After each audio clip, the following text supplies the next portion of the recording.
राम राम जी। जय श्री राम, हर हर महादेव। मैं बाबा रामदास और आप देख रहे हैं खरी खोटी।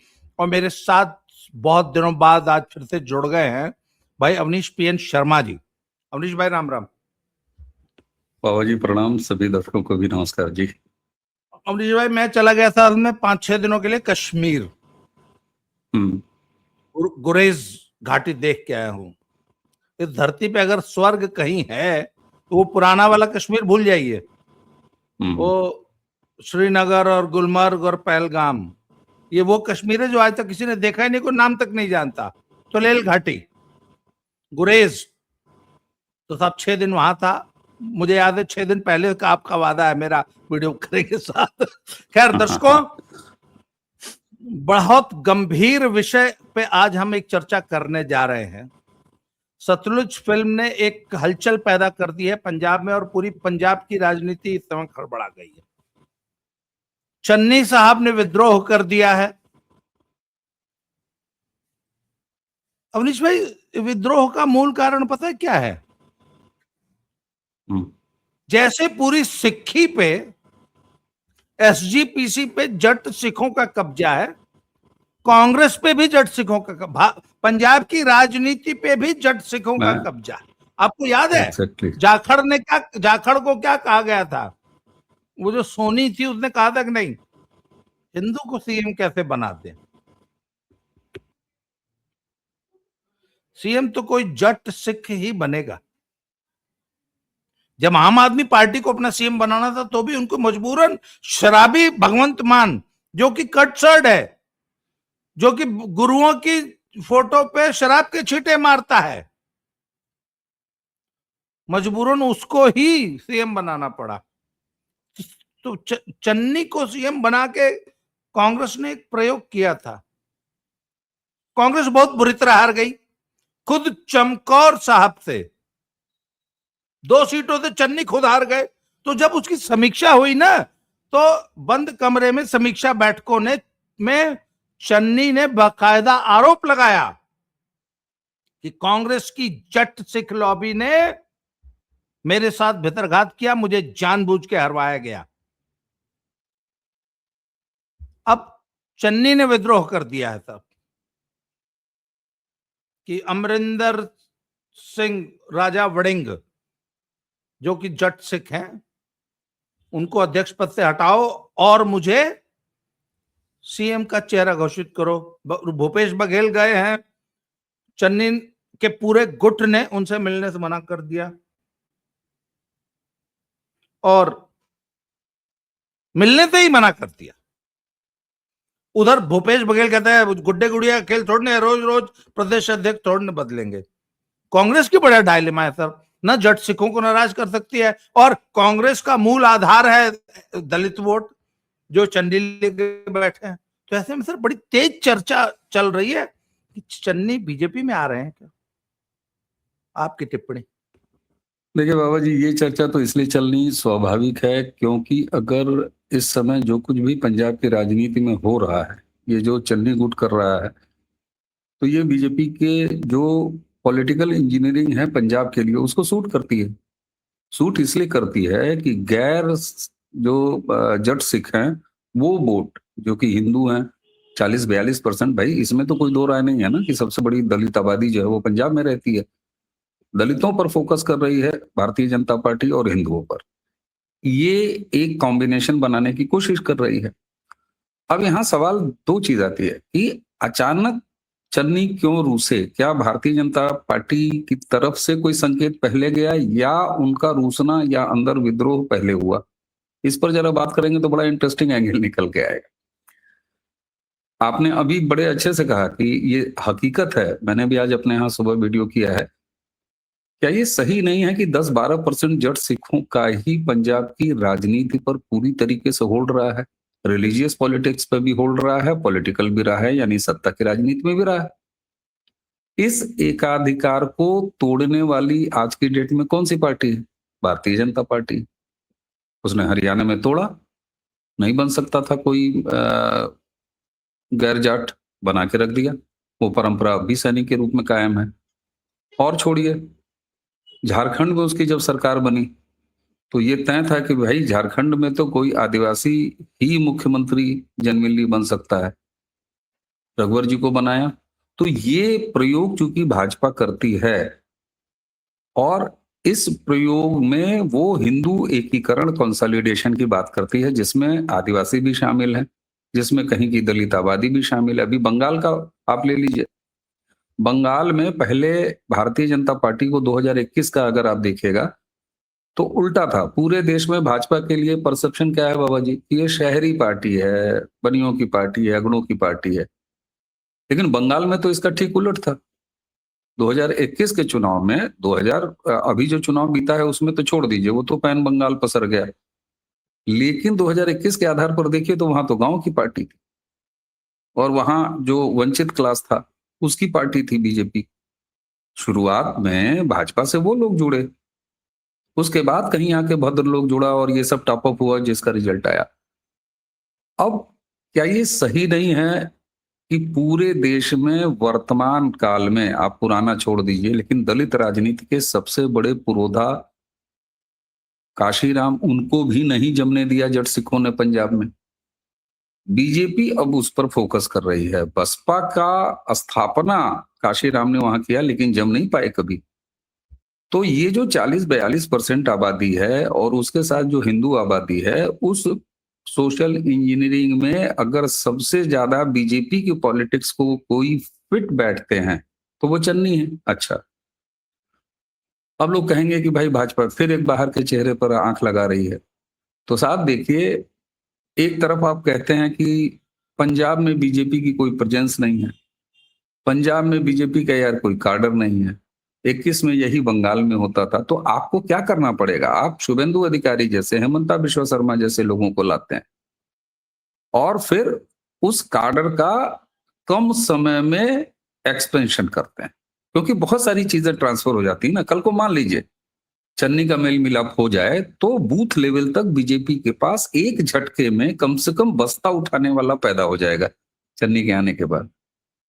दूसरा, पंजाब इन तमाम जो ये आपका किसान आंदोलन, उसके बाद बार बार सड़कें बंद, बाजार बंद, वसूली, आप बंगाल के बारे में तोलाबाजी की बात हम लोग दुनिया भर की करते हैं, पंजाब में कम है क्या? अभी ड्रग्स को छोड़ दीजिए, अपहरण की घटनाएं, वसूली की घटनाएं, चिट्टा पीने की वसूली से लेके और तमाम तरह की चीजें, अराजकता, ये सब चीज वहां मौजूद है पंजाब में भी।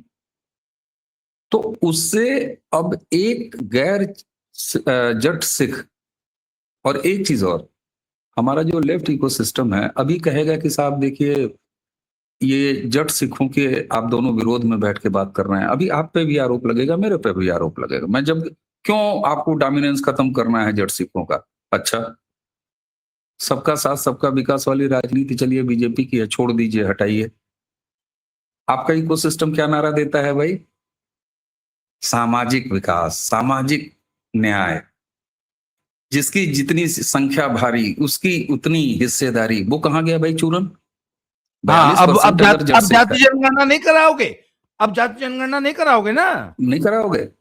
और दूसरी बात कि हमारे जो वंचित, शोषित, दलित, ये फूले की औलादें, ये तमाम जो घूमती हैं, वो कहाँ है भाई? अब पंजाब में क्यों नहीं सक्रिय होती हैं? लेकिन इसका क्या मतलब है? अच्छा, मनुवादी मनुवादी का दुनिया भर का लगता है। क्या ये क्रूर सच नहीं है कि पंजाब में गुरुद्वारों में, जट सिखों के गुरुद्वारों में 40-42% आबादी घुसने की औकात नहीं रखती, हिम्मत नहीं रखती, घुस नहीं सकती? खूनी संघर्ष हुए हैं, और यही वजह है कि वहां डेरों की भी परंपरा इसीलिए बनी है। ये सामाजिक तिरस्कार, भेदभाव, छुआछूत पंजाब के समाज में जट सिखों द्वारा इतना फैलाया गया है कि इसके सामने कथित मनुवादी का झुंझुना बजाने वाले ये जो लेफ्ट इकोसिस्टम है, ये शर्मा जाएगा। साहब, बर्तन नहीं छूने दिया जाता, इस हद तक का छुआछूत है पंजाब में। अरे सर, गुरुद्वारों में प्रवेश नहीं है, गांव के गुरुद्वारों में।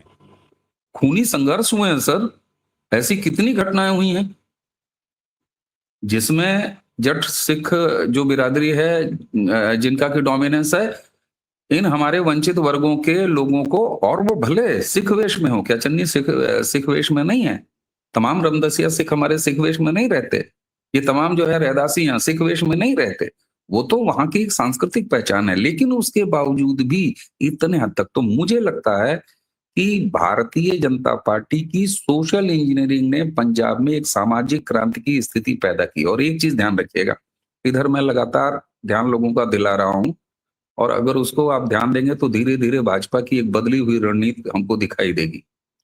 भाजपा अब पैन इंडिया किसी एक फार्मूले पर अपनी राजनीति नहीं कर रही।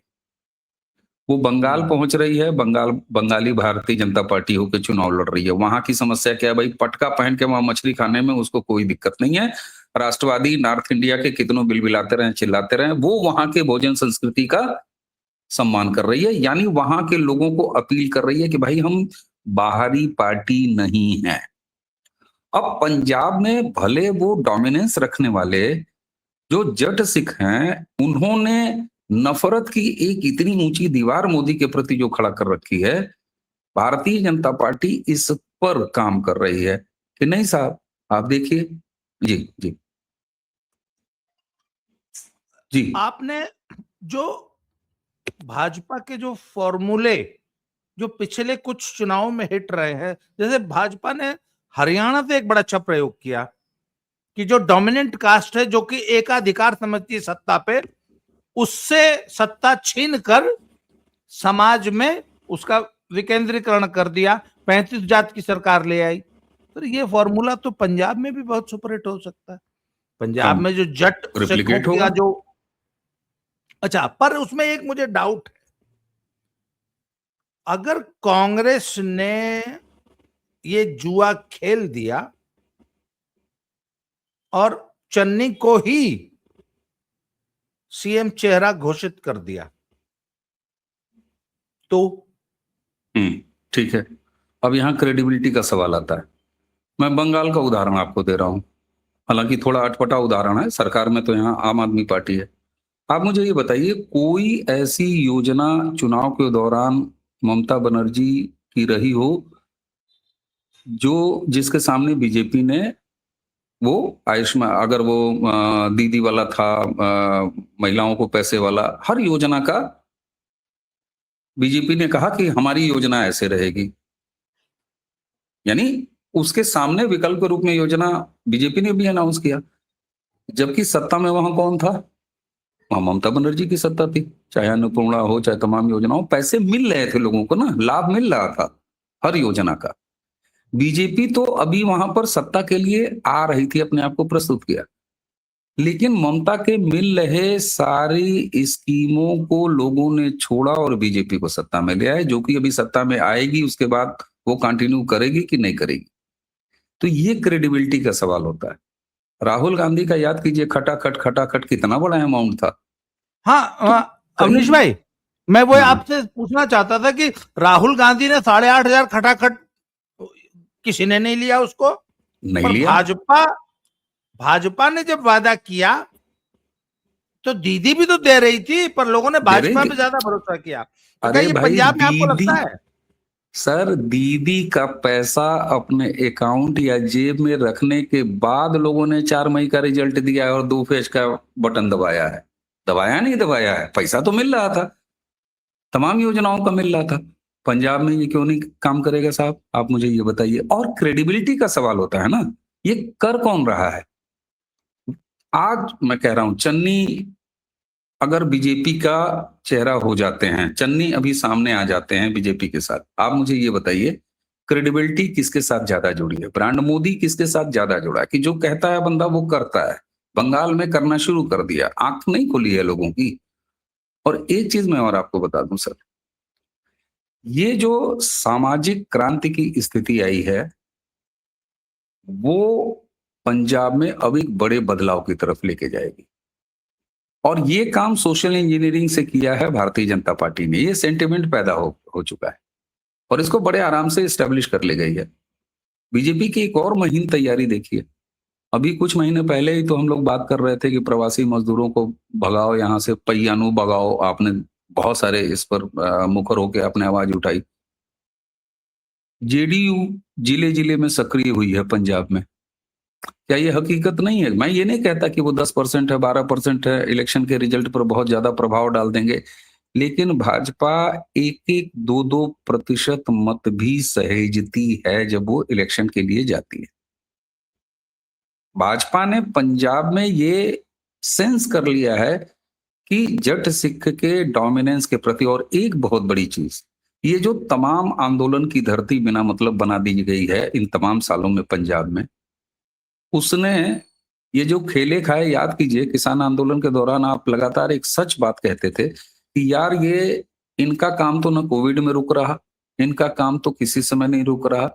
ये जब खेती किसानी का समय आता है, अपने बड़े बड़े खेतों में जाते हैं, इन्हीं प्रवासी मजदूरों की मदद से अपनी खेती लगा लेते हैं, उसके बाद आराम से पैसे रखते हैं और यहाँ बॉर्डर पे आके खाते पीते हैं। आप मुझे ये बताइए, 42% आबादी पंजाब की, या पंजाब की 100% आबादी इसी स्टेट की है क्या, या इसी स्टेटस में रहती है क्या? मैं आज पूछता हूं, जरा पंजाब में किसके पास कितनी लैंड होल्डिंग्स हैं, कितनी खेती हैं, जरा पता करें आबादी के हिसाब से, क्या उसका डिस्ट्रीब्यूशन रेशियो है, तब आपको पता चलेगा। इन तमाम बंदी के दौर में, इन तमाम खुरापाते के दौर में, एक पंजाब का बड़ा क्लास जो खेती कर में मजदूरी करता है, जो प्रवासी नहीं है, क्या ये जितने भी 42% हमारी रमदसी आबादी है, हमारी रैदासी आबादी है, ये तमाम जो गैर जट सिख हैं, इनके पास एकड़ों एकड़ों के फार्म है क्या? किनके पास रंधावा फार्म है, किनके पास फलाने फार्म है? नहीं है। इन तमाम नाकेबंदी के दौर में ये लोग पीड़ित हुए हैं, इनके काम धंधों पर असर पड़ा है, इनके लिए संभावनाएं पंजाब में कम हुई हैं। जो एक अपर क्लास है पंजाब का, जो जट सिख है, जिसके नाम दुनिया भर की जमींदारी है, वो खेलता है, खाया है, उसके बच्चे कनाडा में हैं, उसके बच्चे इधर हैं, उसके बच्चे उधर हैं। ये जो सामाजिक बहुत बड़ा अंतर, और ये पीड़ित हुए हैं इनसे, तो एक गुस्सा है कि नहीं भाई, अब पंजाब को उस दौर से बाहर ले चलो। क्यों? क्योंकि केंद्र में जब तक बीजेपी की सरकार रहेगी, तब तक अगर कांग्रेस की भी पंजाब में सरकार आए, वो भी, उसको भी बीजेपी की, नरेंद्र मोदी की सरकार से लड़ना है, असहयोग करना है, यानी पंजाब फिर खेल का मैदान बनाए रखेगी अगर कांग्रेस आती है। आम आदमी पार्टी तो खैर कहना ही क्या, उनको तो हमेशा सेंटर से लड़ना है, तो भी वो खेल का मैदान। तो बड़ी आबादी, 50 से ऊपर परसेंट की आबादी ने, 60% आबादी अगर टॉप अप कर दीजिए 65% के आसपास, उसने ये समझ लिया है कि पंजाब को अगर शांत रखना है तो इन दोनों पार्टियों से काम नहीं चलेगा। क्रेडिबिलिटी सेंटर में रहते हुए परफॉर्म करने की, ये प्लस है बीजेपी के लिए। तो मुझे लगता है एक चीज और हम लोग बतिया लें, पंजाब का वोटर हमेशा बहुत बड़ा प्रयोगधर्मी एक्सपेरिमेंटल रहा है। हालांकि वो अजीब अजीब एक्सपेरिमेंट करता है, गले में टायर जलाने वाली पार्टी को फिर बार बार सत्ता में ले आता है। एक ऐसी पार्टी जो अलगाववादी, मुट्ठी भर उनकी मानसिकता, उनकी फंडिंग पे आती है आम आदमी पार्टी, उसको भी अपना लेती है, उसको भी एक मामला दे देती है। तो इस बार यह प्रयोग भारतीय जनता पार्टी ने अपने फेवर में तैयार करने पर काम करना शुरू किया। अब लोग कहेंगे कि आप चन्नी को लेते आएंगे, फलाने को, तो यार शुभेंदु अधिकारी कहाँ से आए हैं? बढ़िया काम कर रहे हैं। हेमंता विश्व शर्मा कहाँ से आए हैं? बढ़िया काम कर रहे हैं। तो ये बीजेपी की इंक्लूसिव पॉलिटिक्स है। हालांकि बिड्डा को लगाया गया है, बिड्डू को आप देख ही रहे हैं, एक बड़े हिंदू नेता को वाया मध्य प्रदेश राज्यसभा में ले आया गया है, ये भी सही है। लेकिन उसके बावजूद भी मुझे लगता है कि अगर चन्नी की चर्चा चल रही है, हालांकि उन्होंने संभावनाओं से कई बार, इससे पहले भी एक बार चली थी, लेकिन अभी तक इस बार खंडन नहीं आया है चन्नी की तरफ से। तो मुझे लगता है कि ये जो मतभेद चल रहा है, जिसको भूपेल बघेल भी निपटा नहीं पाए, अंततः उसको दे दिया है कि राहुल भैया वापस आ गए हैं।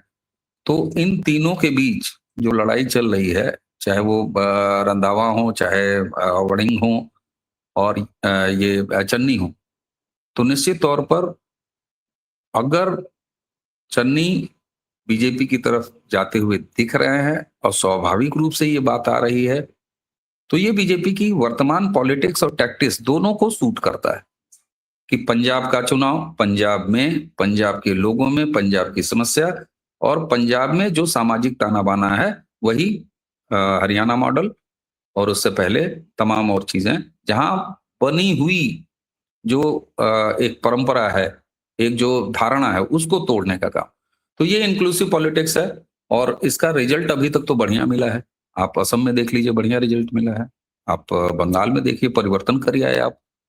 वरना आप कल्पना करें कि शुभेंदु अधिकारी की जगह क्या इससे कितने प्रयोग किए बंगाल में बीजेपी ने, अंततः शुभेंदु अधिकारी काम आए। तो मुझे लगता है कि पंजाब में इस बार अगर चन्नी के जाने की बात चल रही है बीजेपी, तो एक तरफ तो उनका अपना झगड़ा, दूसरी तरफ जो पुराना एक रिजल्ट है, और ये तय करेगा कि क्या पंजाब में भारतीय जनता पार्टी हो चाहे आम आदमी पार्टी हो, वो जट डोमिनेंस जो है उससे मुक्ति का विकल्प पंजाब को देती है, क्योंकि बीजेपी उससे मुक्ति का विकल्प देके 50% लोगों के सामने और प्लस 10-15% हिंदू उनके सामने साफ तौर पर खड़ी है। तो पंजाब सामाजिक क्रांति के मुहाने पे खड़ा है। ये स्पेशलाइज्ड पॉलिटिक्स रणनीति बीजेपी की है पंजाब के लिए।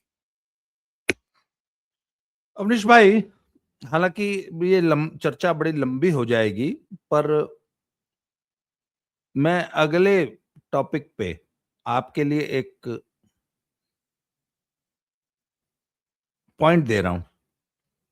25 लाख वोट मिला था 2024 में और 35 लाख मिला था आम आदमी पार्टी और कांग्रेस को। कांग्रेस को 35 लाख कुछ हजार ज्यादा, मतलब कुछ हजार ज्यादा मिला था। बीजेपी को चुनाव जीतने के लिए कम से कम 10 लाख वोट अपना बढ़ाना पड़ेगा। पिछली बार दलितों में बहुत अच्छी पेनिट्रेशन हो गई थी, पर एन मौके पे वो जो आरक्षण खत्म कर देंगे, संविधान बदल देंगे वाला जो चला था, उसने यूपी में, अंत जिसने में यूपी में बड़ा आधार 3-4% का नुकसान कर दिया। बीजेपी में, यहाँ यूपी में भी तो वही हुआ, उसी ने। यूपी में भी वही है, हरियाणा में भी वही हुआ। यस। नहीं तो लोकसभा में 3 सीट तो पक्का जीतने जा रही थी बीजेपी लोकसभा में। तो बीजेपी का पूरा फोकस इस समय पंजाब में दलित वोट पे है। यस। और मैं आपको अपने अंदर की बात बता दूं, जो कि मुझे पंजाब की सूचना है। चन्नी के अलावा 3 बड़े दलित नेता और 3 बड़े दलित बाबा, 3 नेता और 3 बाबा, डेरे वाले, बहुत बड़ा प्रभाव है डेरों का। बहुत 40-42% दलित आबादी है, उनके बीच में डेरों का बहुत सशक्त पैठ है भाई साहब, बहुत सशक्त। और डेरे कहां? मांझा, मालवा, दोआबा, तीनों रीजन्स में अलग अलग। दलित लीडर भी तीनों रीजन्स के अलग अलग। बीजेपी सबसे संपर्क में है। आने वाले समय में खुलासा करूंगा, बाकायदा नाम लेके खुलासा करूंगा। ठीक है। और हिंदू आउटरीच, बंगाल के बाद हिंदू कंसोलिडेशन, और सतलुज ने बहुत बड़ा काम किया, मैं आपको बता रहा हूं। हाँ, आज अलग जगह दिया नैरेटिव, बढ़ाई हुई है। और हिंदू वोट को जागृत करने का जो काम सतलुज ने बहुत बुरी तरह बैकफायर कर गई है इनके लिए। बैकफायर किया, बिल्कुल। केजरीवाल का पूरा गेम भारी पड़ गया, उल्टा हो गया। तो हिंदू जागरण काल, क्योंकि पंथिक वोट बहुत तेजी से वारिस पंजाब की तरफ शिफ्ट हुआ है। बाबा जी, इसने हिंदू जागरण काल की स्थिति पैदा कर दी है पंजाब में। इस फिल्म ने इतना बड़ा बैकफायर किया है, निश्चित तौर पर इसने कर दिया है।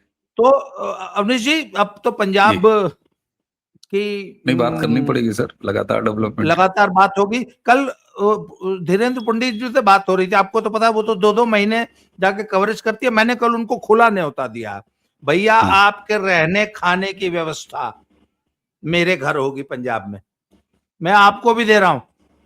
और सभी यूट्यूबर सुनिए, मैं आपके इस मंच से खुली घोषणा कर रहा हूं कि हिंदुस्तान का कोई भी यूट्यूबर जो पंजाब चुनाव कवर करना चाहता है, मेरे घर में बाकायदा व्यवस्था है रहने की। मेरे पास 4-5-6 बेड का पीजी की व्यवस्था है, गाड़ी है, मोटरसाइकिलें हैं, कारें हैं। मैं आपको भी न्योता दे रहा हूं, आइए मेरे यहां रह के पंजाब कवर कीजिए। सभी दर्शकों का बहुत बहुत धन्यवाद जुड़ने के लिए। जय श्री राम, हर हर महादेव। अवनीश जी जुड़े, आपका बहुत बहुत धन्यवाद। नमस्कार सर, जय जय श्री राम। जय श्री राम।